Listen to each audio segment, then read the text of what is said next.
Texas is not for everyone, especially if you're operating at a significant price point. Whether you're acquiring a $1 million residence or a $10 million estate, the stakes are just different. Well, that's a very expensive, regret-filled mistake. So today I'm breaking down exactly who Dallas-Fort Worth is not a good fit for.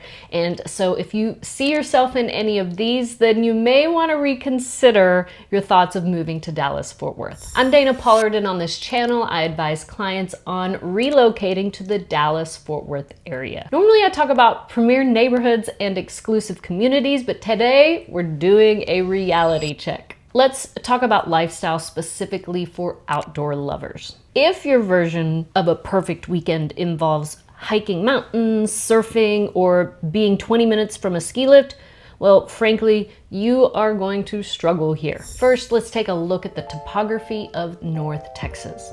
It's flat. And yes, we do have lakes, but they're not natural lakes, they're man-made reservoirs. And we do have walking trails. Some are paved paths, like through neighborhoods, and others are trails. It's not typically rugged wilderness in other parts of the country, at least in the Dallas-Fort Worth area. There's some nice areas, just not like, you know what I'm talking about. If you're coming from Orange County, Denver, or the Pacific Northwest, you're gonna feel a little landlocked here. Now, I can say at this level, at this price point, your outdoor living space, it's going to be incredible. We're talking resort style pool, cabana, outdoor kitchen, but that's really where your nature typically ends. And so people who move here to Dallas-Fort Worth are looking for that backyard private retreat. Here you can't buy a view of the mountains. Sometimes you can get a lake view or maybe a pond view, maybe a little bit of hills, but very few are available. So you're looking for more privacy typically in the Dallas area. Next is the driving reality.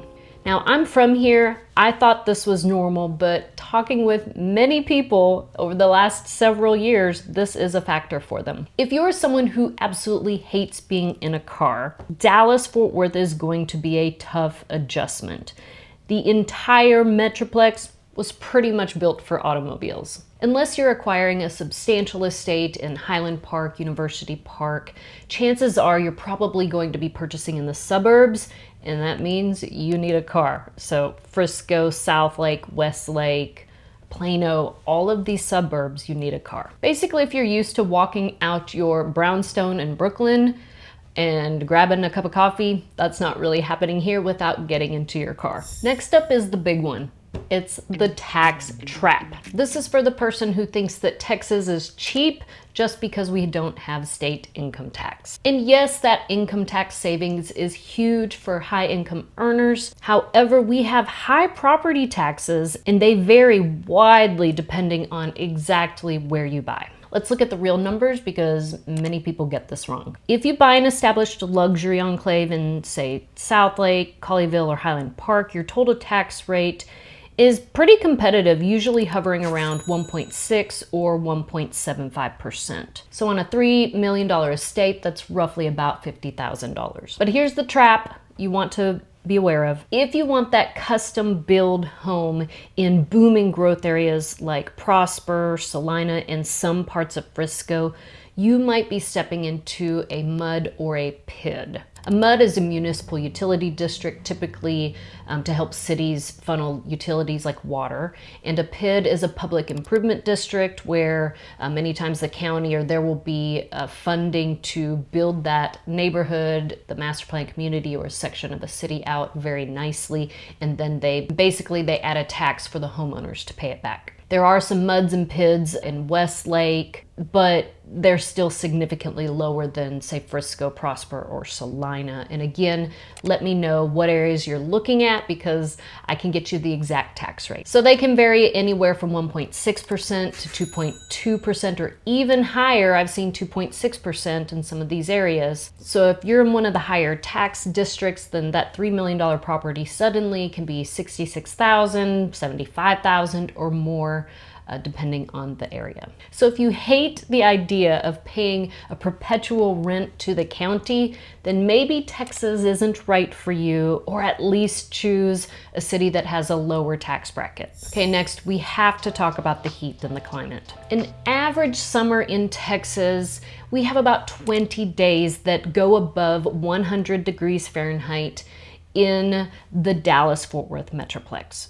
But during a brutal summer like we have seen recently, you can see 40, 50, or even 60 days plus of over 100 degree temperatures.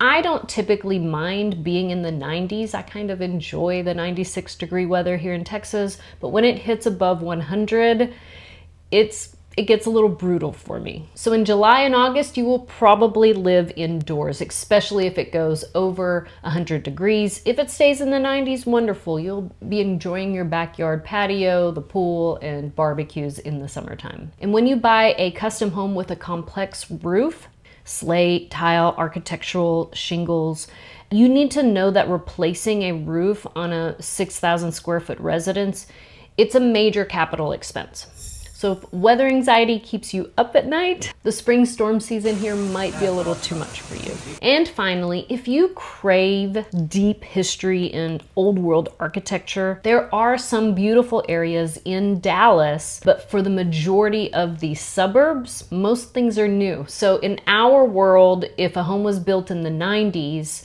or older, they are old homes. And depending where you're from, that could be old or that could be new, but for us, I feel like it's a little old when we have so much new construction going on since the 2000s. The suburbs are generally a little newer. Dallas is a new area with the exception of the downtown Dallas areas that do have some beautiful architecture. Especially in these high growth suburbs where most of the inventory is, everything you see was likely built within the last 25 years. It's clean, it's safe, and the infrastructure is world class. But some people find it sterile. So if you want those 100-year oak trees or Victorian style or just some of those old architecture styles that are just gorgeous, you're gonna find that these suburb areas are gonna be a little more stale, even in the newer luxury developments, regardless of price point. Now, I know there are a lot of negatives, but the one thing I would say about Texas that I love so much is the Texas culture. Is it worth it for our family to be here in Dallas for the culture? All day long. I would not trade the beauty, not even the taxes, to move outside of Dallas. I feel like we can always travel to get that feel. And again, you can create a beautiful backyard retreat. You can bring in trees and make it a great place for living day to day. So for the right family, what your investment buys you is convenience, space, and an opportunity that you simply can't get on the coasts. If you're still watching and you want to take the next step to see if this is the right lifestyle fit for you, I have private advisory calls on Zoom to help you narrow down where to live in Dallas-Fort Worth, and hopefully we can help you find the right home. But the next step is, let's just find out if this is the right lifestyle for you. All you have to do is click the link below and schedule that Zoom call, and I look forward to meeting you.